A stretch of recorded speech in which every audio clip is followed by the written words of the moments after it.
Hey, C-Max here. We're going to do a review on my favorite shotgun. This is a Remington 870 12 gauge. It's a pump shotgun. Most people are familiar with 870. This one is called the Marine Magnum. So basically what it is it's an 870 tactical that they've treated differently for corrosion so it can be near the water, hence Marine. Keep it from rusting. It's got an electroless nickel plating on everything, all the internal parts inside out.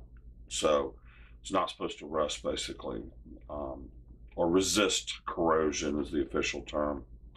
12 gauge, 3-inch chamber, 18-inch barrel.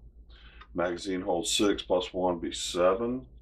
The overall length of it's 38.5 inches. The gun, according to Remington, retails for $841, but I found it for about $700. I think at like Cabela's $699.99 plus blah blah blah shipping or tax or whatever else. Yeah, you have to tack on your particular area. Buds was $645 cash, and Gun Genie didn't have any available, so they're still making it. You know, Remington to me is suspect. Here the last year or two, I've had this shotgun for 12, 13 years at least. But with the ownership changes at Remington and such, I'm not sure.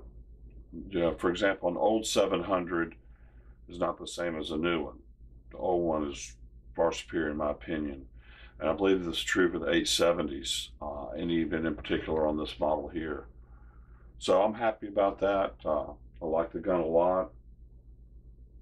It'll shoot 2 3/4 or 3-inch. The big difference is just the length.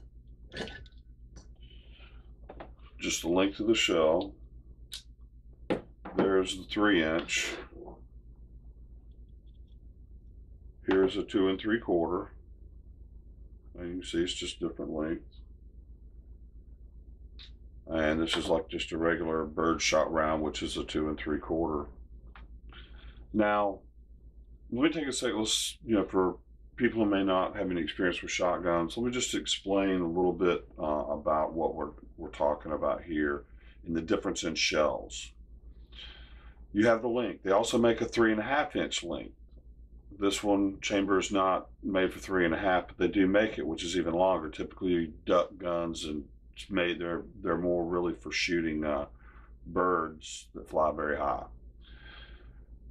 But besides the difference in the lengths of the shell is actually the size of the shot, or BBs, if you will, that come out.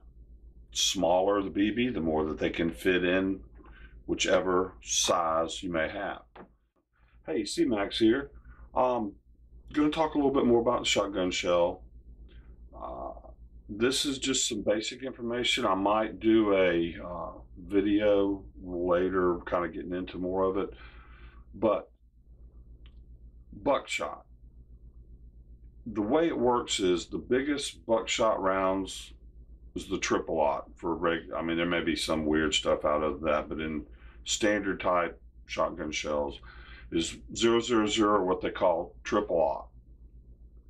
Then you have double-aught, aught, 00. Then number 1 and number 4.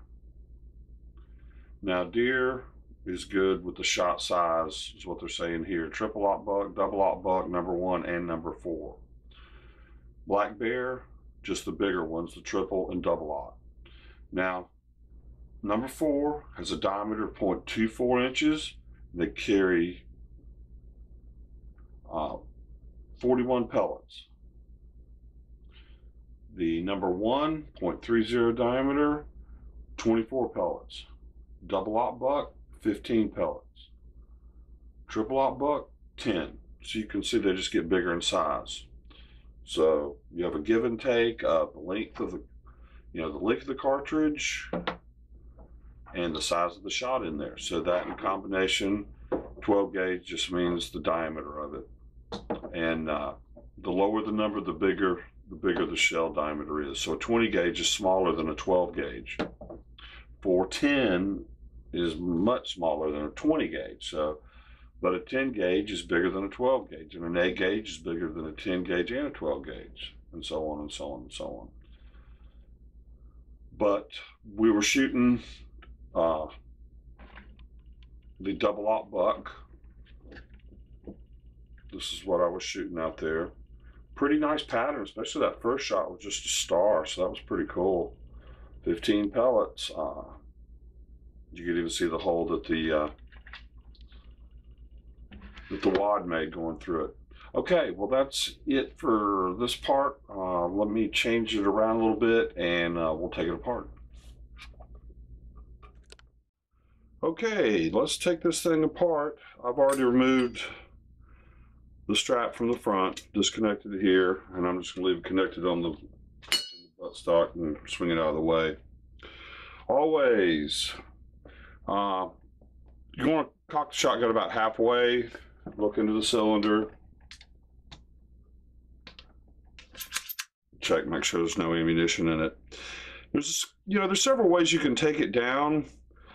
I typically think, and this is I think contrary to what the book says, but take out the trigger control group first, because for some reason, if there is ammunition in it, if the trigger control group's loose, when you go start messing with the barrel, it can't fire. So that's typically what I do.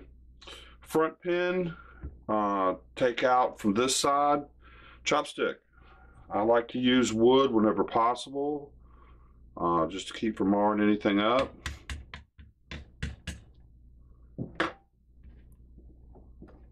And there you go. Don't forget your metal trays. I talked about that several times. Absolutely wonderful. Now this one, listen to this. The rear one I'm going to drive out from the left side to the right side. I had read somewhere that this is the way that they do it from the factory. It seems to work real well, as you can see. So chopsticks work really well. You don't have to worry about, ooh, I accidentally marred it and scuffed it. I really like to try to keep these things as pristine as possible. Fire control group, swing it up and out. There it is. No real need to take any of this apart unless you need to do a repair or, once in a blue moon. But you should be able to get in and clean everything satisfactorily to get this thing up to speed. Now, next thing is we're going to, let me slide it down a little bit here. We're going to remove the barrel band. Since it's got the magazine tube extension on it, we need to take this screw out. If you don't have a magazine tube extension, you would just have the nut here that you would take loose. Now, I'm going to move it up a little bit. Hold on. Is this in camera? Let me slide everything back. Heard me talk about this before. Gunsmithing screwdrivers, very important. A lot of people just grab a screwdriver and go to town. But one thing that helps keep the gun pristine is the condition of the screws. When you're looking at a used gun, you want to look at that. If the screws look pristine, then the gun usually is in very good shape. That's just the perception that they project. And if you're going to take the time to make sure the screws heads are not marred, you've probably taken really good care of the gun anyway. Always take lots of care because we don't want to tear those up. So let's see. I don't think I've ever had this thing apart. I've shot it a lot. Okay, just need to loosen her up. And oh, I have to loosen up just a little more.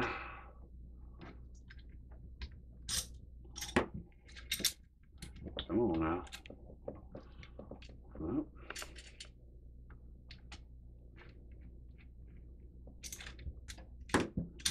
There we go. Take her off. When you're putting it back together, this slides in there. So it makes it pretty easy. Now, you just unscrew and hold on. We don't want this to go flying. It is, remember, the magazine spring is in there. We'll have tension on it.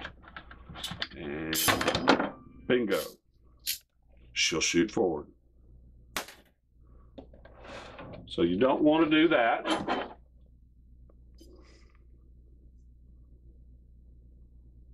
Thought I had a better grip on it. All right. Now, we're going to take the barrel up and out. It comes out just that easy.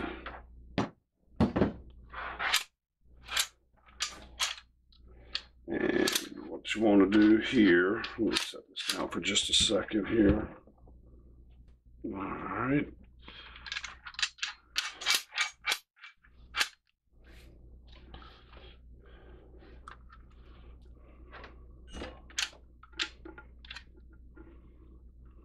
Get my hands in there, right?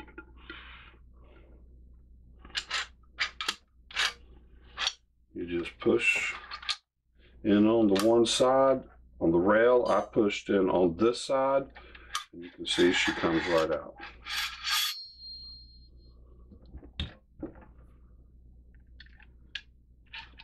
And the bolt carrier, you can see, just fits right in, right there. And this fits on top of it. So you just lift it up, and that's it. That's as far as you need to take it down. All right, while I've got this thing, you know, you can take out the firing pin, but you see how much access you have on it? Let's make sure we're getting a good view there. You just, it's so accessible, don't really need to.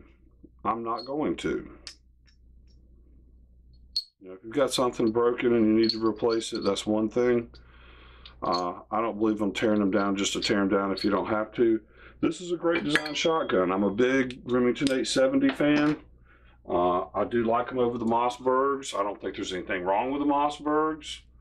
I do like the Mossberg safety right here. I think it's easily accessible, a little bit better than on this model. But I've got several 870s, and I've never had a lick of problem out of any of them, and so that's just what I am. I would like to have one of the new Benellis, but I'm not willing to drop $1,400 on one right now. Probably never will, but just don't need it. Probably do something else. But I'm going to cut away. I'm going to clean this, and then we'll put it back together. It goes back together just as easy as it comes apart. Thank you. Okay, let's put her back together now. We'll start with the slide. You take the slide, this piece, turn it around the correct way, which will be the flat side forward, the more contoured rounded side to the rear. So the orientation is just like this in relationship to the gun. This fits in these tabs here that you can see, here and here, and here and here. The bolt underneath here slides right on there just like that. See how the action of the bolt. Okay, take that off for a second. I wanted to show you that, but before then, you've got that unit together and you're going to slide it straight back into here. But on either side, you're going to see this long bar, and it curves in here on this side. And there's a long flat bar, and it curves in on this side. You're just going to have to just push it in on one side, then push it in on the other, and she'll slide in. But you're not going to be able to see me do that. So I kind of wanted to just show you. And let's see. I should be able to. It's that ball right on the side. Right on the side there. And you can see the little curve on it, and then hopefully you'll be able to see it. Let's get it up on the other side. Same thing. I hope that turned.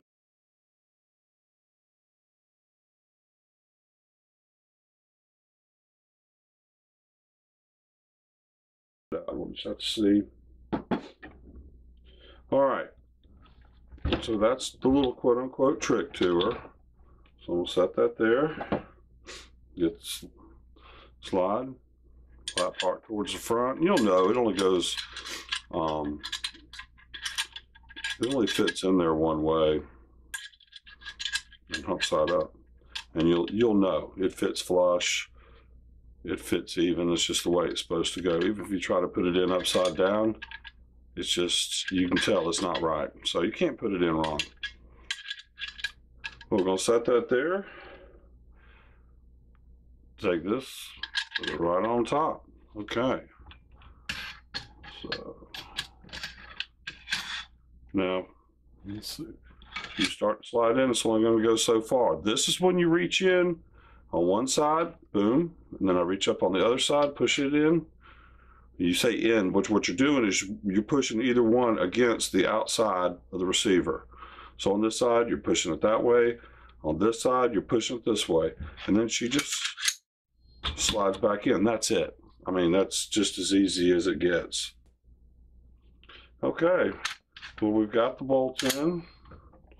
So now let's put the barrel on.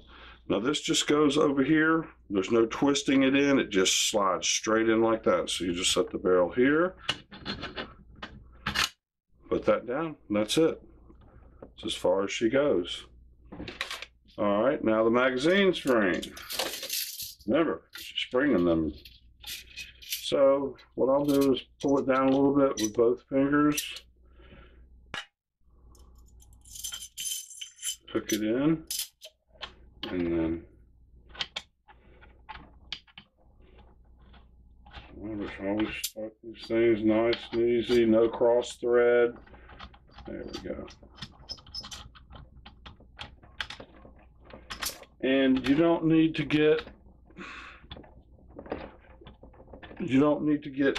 pliers and torque down on this thing. Just, you know, do it finger tight. She just locks and stays in place. So now we're going to put the trigger group back in. Now the only thing that you need to know, and let me talk about this on this trigger group, it's true with any of them, just about.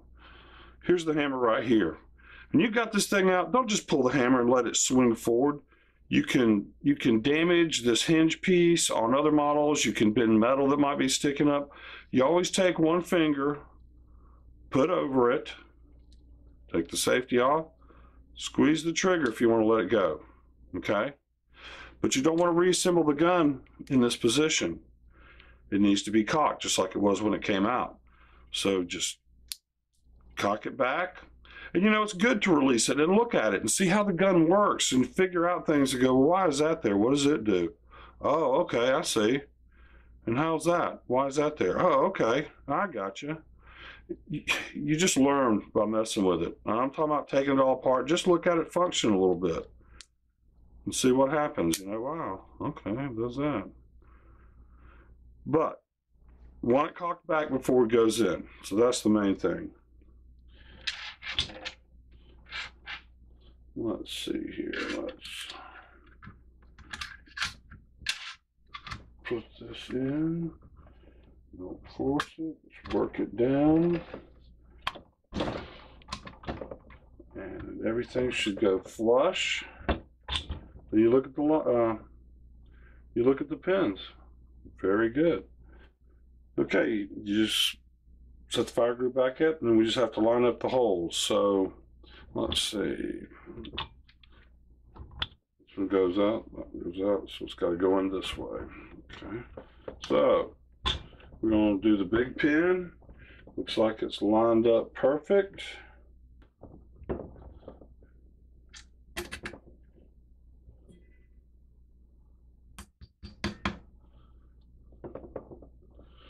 You want to usually just make sure the pin's even on both sides. And then this one, I need to put it in this direction. You know, really, I don't think it really matters. But, you know, you just kind of start doing one thing and you just kind of continue.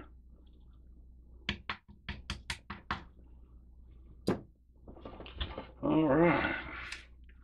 So.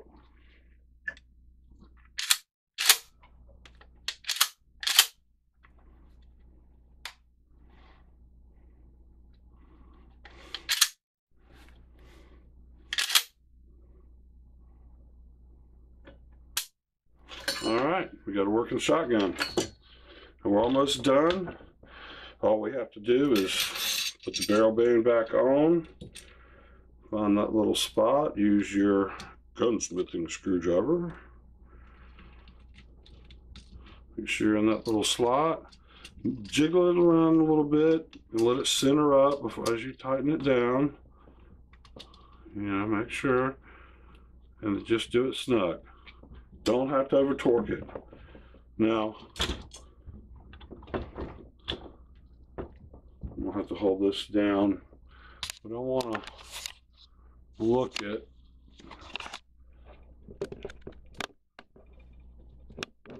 okay.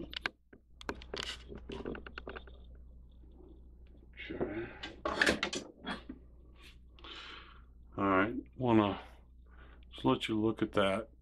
You can see that screw head looks brand new. So that's what you want. You don't want to look like it's ever been taken apart if you can help it. But don't mar up your screws. Remington 870 Marine Magnum. This is my personal home defense weapon. Number $4, what I use. All right, well, thanks for watching. Remember, make sure the gun's clear. Keep your finger off the trigger before you're ready to fire. Appreciate you watching. Please join the community. Please like and subscribe. Contest announcement soon, very soon. Thanks, guys. Later.